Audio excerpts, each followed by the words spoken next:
the Bui Power Dam. And Collins Admakun, a deputy ranking member of the Energy Committee in Parliament and a former deputy minister for energy, has joined us on the phone. Collins, good morning. Thank you very much for joining us.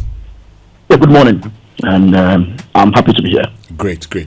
I'll get to you shortly, but let me just start off with you, Mauli, since you are from the Bui Power Authority. So tell us, based on what you've gathered and seen in areas affected by illegal mining, how bad is the situation? Well, good morning to your listeners once again. The activities of illegal mining around the Bui area is having adverse effects one way or the other on our plants. You'd notice that those involved in illegal mining are doing that upstream of the Bui reservoir. Now, it's important to note that hydropower generation depend largely on the reservoir.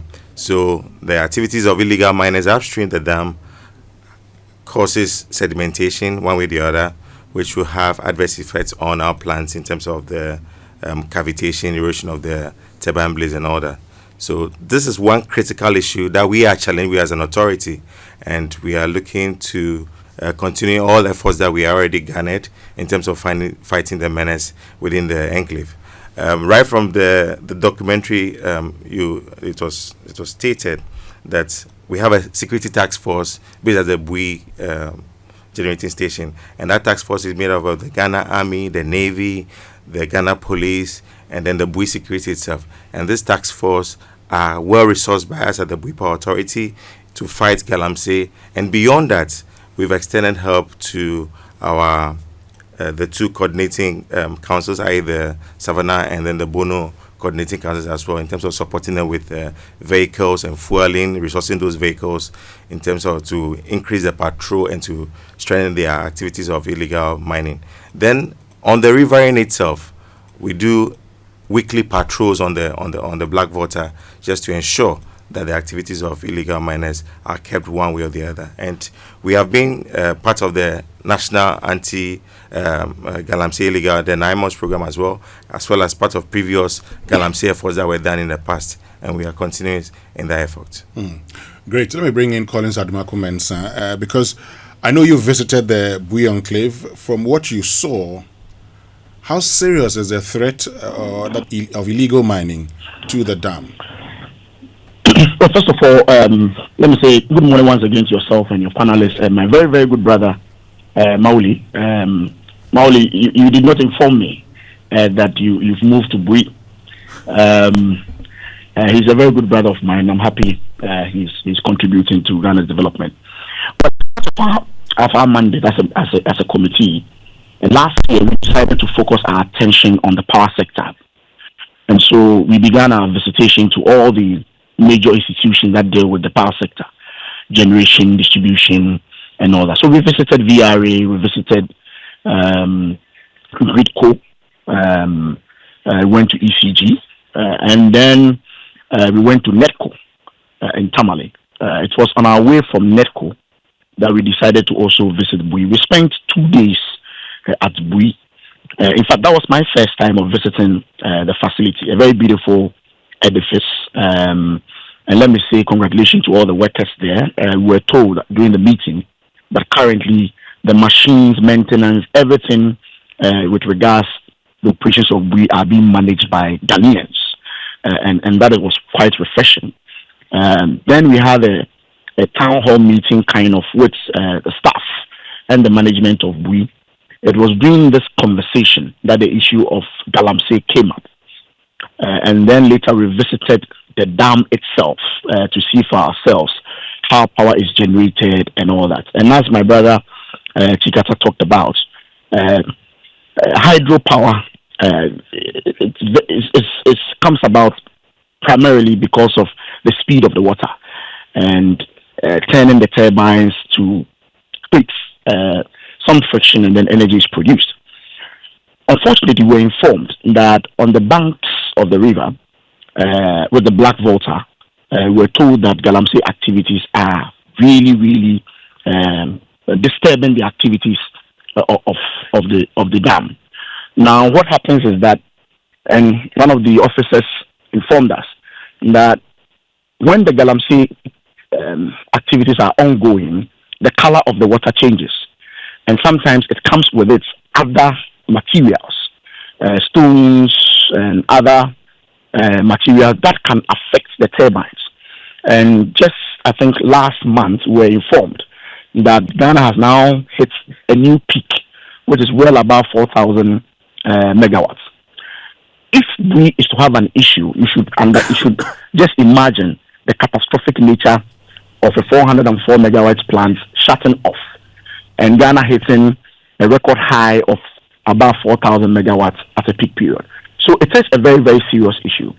I realized that the district assemblies close by the dam, i.e. Bole and one other district, they are doing their best. But I must also say that this is not a current phenomenon. It's been a phenomenon that has existed for some time. And I'm happy we are having discussions like this. The point is that action must be taken now. The discussion should be about action being taken now. We should not wait. It shouldn't be the normal conversation, blaming one person or the other. Action must be taken now. Government, in collaboration with the Bui authorities, must ensure. And my Chikata talked about the security agencies assisting in that regard. We were told the same thing about 6 months ago when we visited them, that the security people have been there all this while. But still, the activities of galamsey is ongoing. So I think that the rhetoric must come down and action must follow. And for us on the Energy Committee, and even from the minority side, we assured them of our full cooperation, our full support to ensuring that Bui is protected, at least for the energy security of our country. Molly Fiko-Jovia, so let's look at something. And I'd want to understand from a Bui Power Authority, if this is not stopped, within how many months, weeks will the dam face a shutdown? So the threat to the dam comes gradually, in the sense that what we need to produce power, like Honorable Adumako said, is a water. And when the river bed is being not taking care of the sedimentation, there's siltation happening down there, the reservoir will not be able to hold water or for us to have a good head to generate power. So with time, you'll notice that even in the dry season, where we are supposed to have some water in there, we'll not be having water to generate. And like he rightly said also, if that happens, then our national generation capacity will drop because we will not be able to come on stream. And we do not want that situation. So we are hoping that action would be taken in conjunction with the ones that I've mentioned to strengthen the fight and to deepen it. Let's deal with it once and for all, so that the actions of the galamseyers will be taken off, and then the plant will be free to last. The plant is actually built to last close to 100 years, and so far next year will be 20 years as an authority. The plant started operations in 2013, so we have a long way to go. But if we do not protect this critical national asset now, there may be adverse effects on our electricity generation. Now, Honorable Adumako Mensah, you stated that by now we should be talking about the solutions. We should be implementing those solutions now. At the Energy Committee level of Parliament, what are those concrete solutions that you've been proposing be taking to deal with this? My brother, the solution is quite simple. As we speak, NIMOS must be there now. Everybody on the riverbanks engaged in galamsey, illegal mining, must be taken off. It's as simple as that. There's no need for the usual talking. NIMOS by now must be there. I'm not too sure if Bui has briefed them, but I believe Bui would have sent some clarion call to the ministry. On our side, as I said, as a minority or as a caucus, we will keep engaging the ministry. When we came back from our visits, in fact, when we got there, we realized that there were some officers from the ministry who joined us on the trip. So they understood our sentiments and our frustration. And I believe that the minister had been briefed accordingly. What I'm saying is that the solution is that NIMOS and all operational institutions involved in clamping down on galamsey must be there by today, tomorrow, to ensure that all those illegal miners on the riverbanks are cleared of. That is the solution. Molly, as we speak, has Bui Power Authority engaged NIMOS? And what is the level of collaboration between you two? So yes, we have engaged Dymos. They are part of the fight. Like I said earlier, the National Security Detachment there collaborates with Dymos. Often we also have a forward operating base as well at the Bui Enclave, and then just around upstream further, we have another base made up of the Ghana Army at a place called Dokochina. So there's a coordinated effort in the fight with all the security agencies. Kuja Kutubating, I noticed you've been checking Google Earth to look at where the illegal miners may be. Yeah. From where you see them, is it difficult to deal with them? Well, it's a difficult place. I have been to that area before, but this is about 3 or so years ago. The overseas, I'm going to see Dollar Power and all those areas. So with the new names being mentioned, I'm quite surprised because we've always known that that place is rich in ore and minerals. So people have been mining there, and it's an area we share with Cote d'Ivoire. So we have the Ghana-Ivory Coast border around that area. I remember the last time we raised alarm about that particular area, the Boundary Commission actually told us that they had done a lot of work in the area, and they realized that even our boundary pillars that we had set up there to show the boundary between Ghana and Cote d'Ivoire, people were mining around those areas. So they had to go and refix the boundary pillars, talk to the communities there, the people there, and plant some teak trees also in that particular area.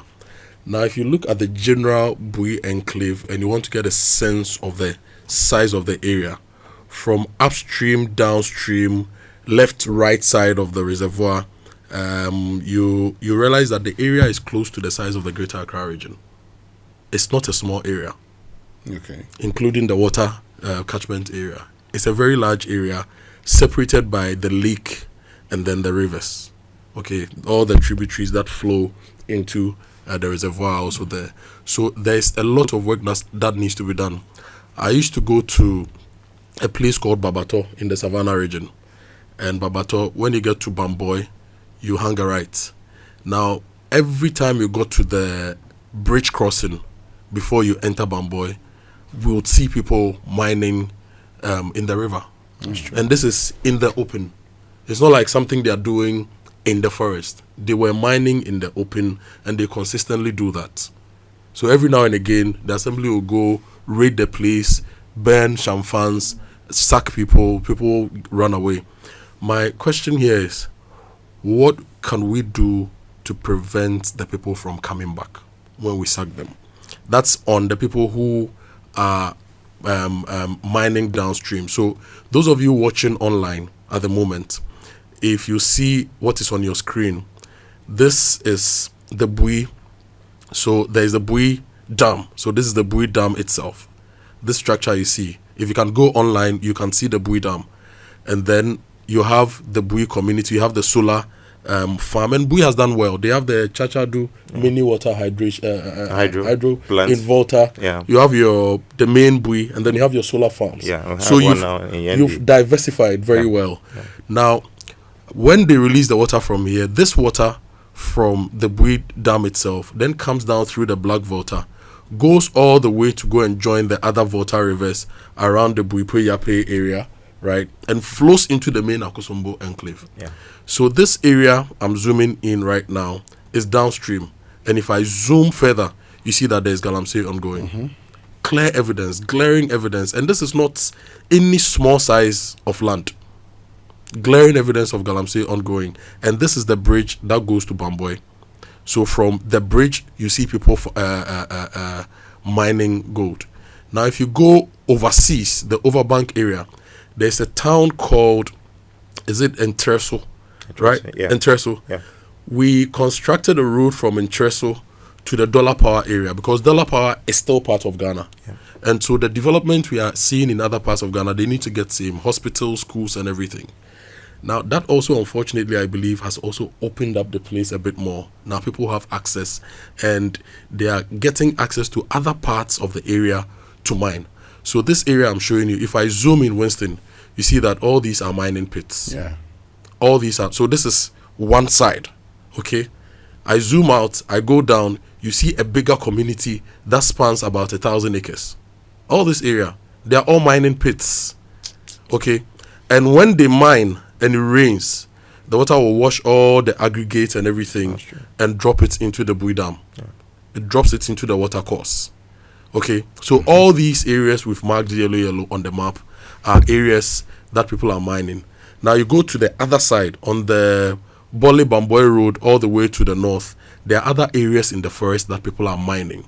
And my point is, for someone like me, who is not a security official, who has not been dispatched there, who is not operating within an FOB, who has not been given trucks, who has not been given ammunitions, who has not been given fuel to work. Sometimes I sit in my house or in my office, just on my laptop.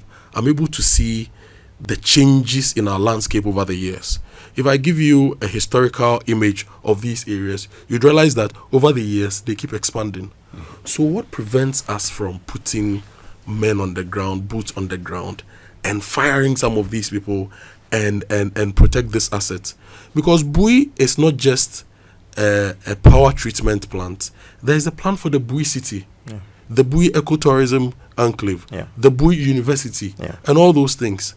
And the land that supports this asset, we are messing it up and messing up the asset. So there'll be siltation,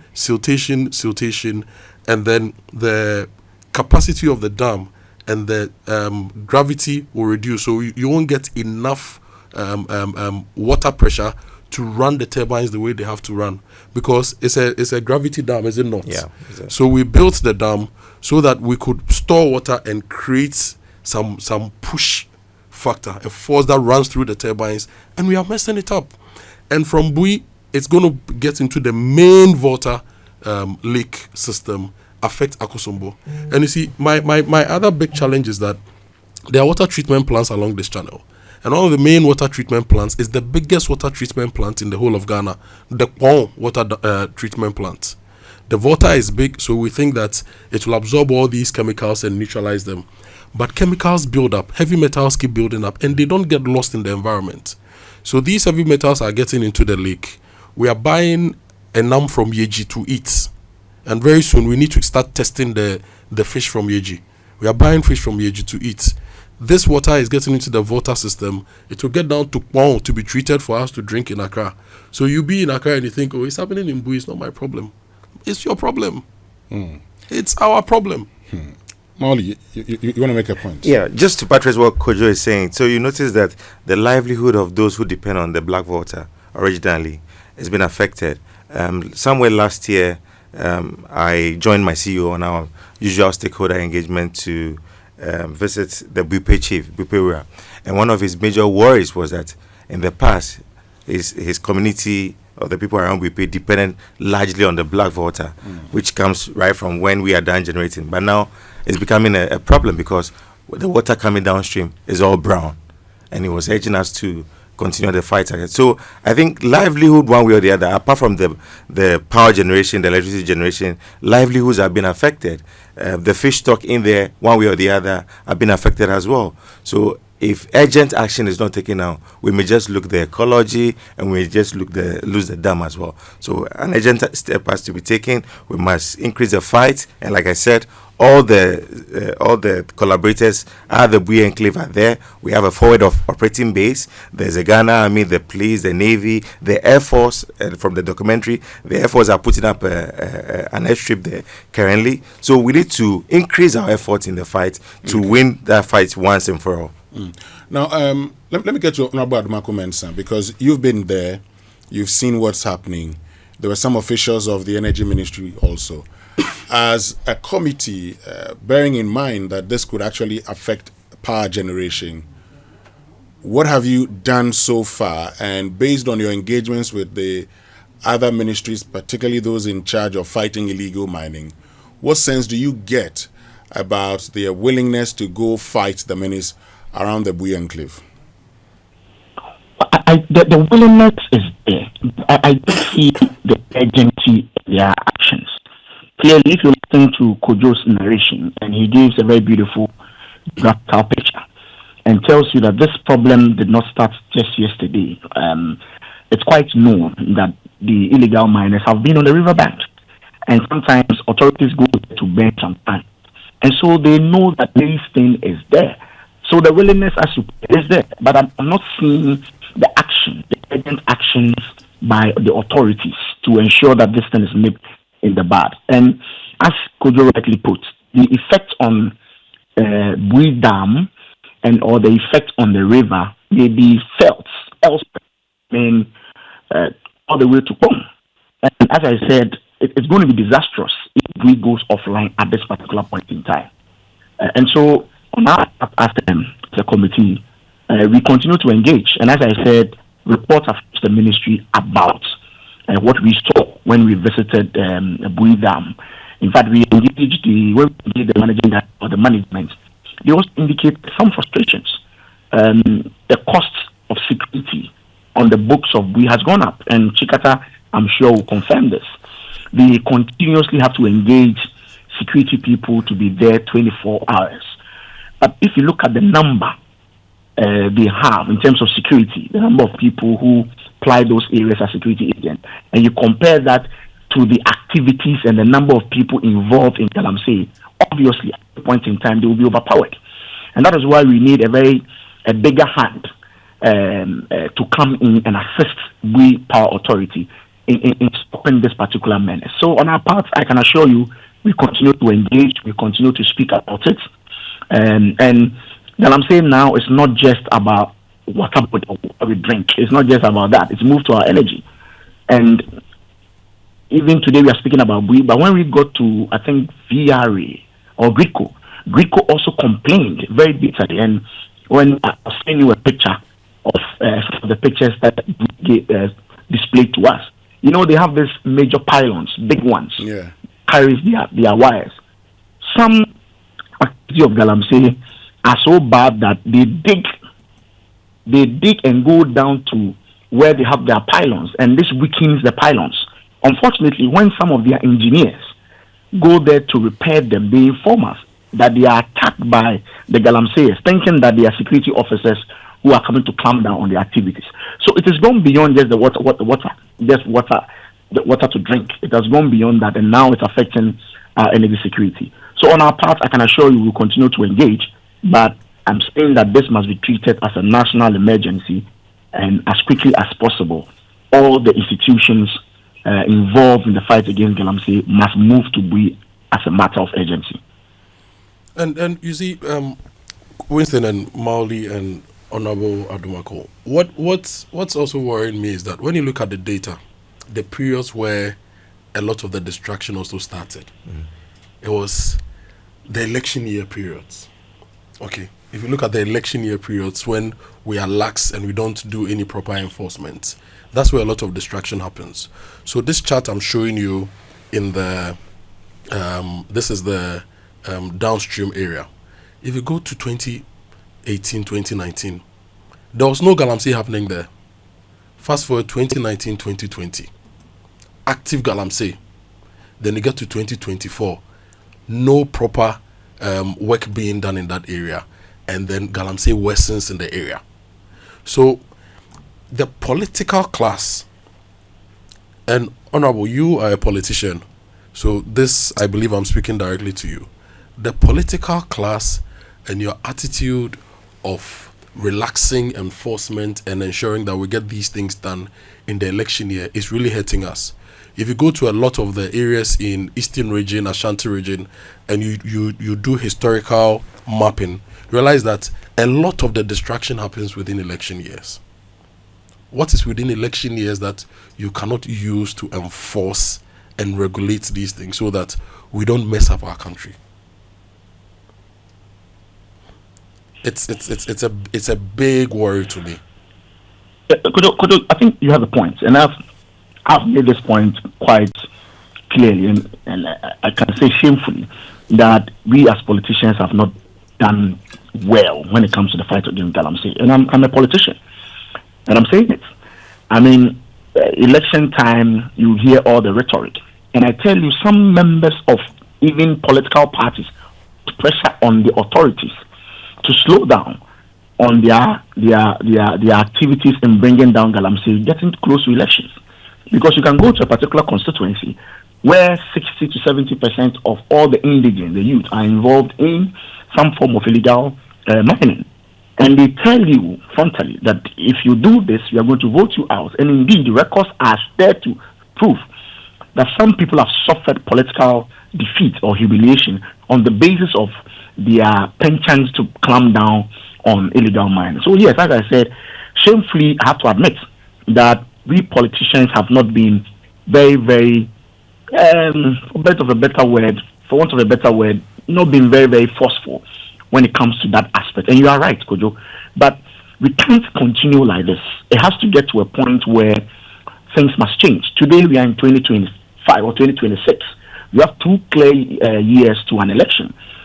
There's a government in power. And as I said, I, as a minority, will continue to support and give my support to the government in ensuring that we get to the bottom of this issue. This is one of the best times for actions to be taken and to make sure that these activities are stopped once and for all. And I can assure you of my support. But of course, I must admit that the point you make, that activities around those areas slow down into election time. We all of us as politicians must be humble enough to accept that and to change our attitude towards the fight against galamsey. Great.